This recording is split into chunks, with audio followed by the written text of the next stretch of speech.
നിസ്കാരം പോലും കൃത്യം നിർവഹിക്കാത്ത ആളാണ് നമ്മുടെ മയ്യത്ത് എടുക്കുന്നെങ്കിൽ നിങ്ങൾ ആലോചിച്ച് നോക്കുക അതിന്റെ ഒരു അവസ്ഥ. എടുക്ക് പിടിക്കുക. ഇതെന്താ നെയ്ച്ചോറിന്റെ ചാക്കിന്റെ അരിയ. ശക്തിയുള്ളവൻ എടുക്കേണ്ടതൊന്നും അല്ല മയ്യത്ത് എന്ന് പറയുന്നത്. ഇതങ്ങനെ കെട്ടെടുക്കലല്ലോ, വലിയ മഹത്വമുള്ള ഒരു ഇബാദത്തല്ലേ അത്. എത്ര ദോഷങ്ങൾ പൊറുക്കാൻ കാരണമാവുന്ന ഒരു സുഹൃത്താണത്. നല്ലോര് നമുക്ക് മയ്യത്തിസ്കരിച്ച് കിട്ടണം, നല്ലോര് നമുക്ക് ദ്വാർന്ന് കിട്ടണം, നല്ലോര് നമ്മുടെ മയ്യത്ത് ചുമക്കണം, നല്ലവർ നമ്മുടെ മയ്യത്ത് കുളിപ്പിക്കണം.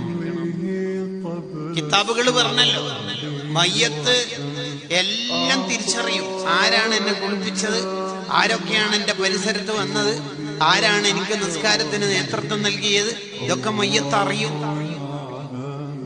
അതുകൊണ്ട് ഇഖ്ലാബും ഇദ്ഗാമും ഇഖ്ഫാവും ഇദ്ഗാമും ബിലാഉന്നയും ഇൽഹാറൊക്കെ അറിയുന്ന മക്കൾ നമുക്കുണ്ടാവണം.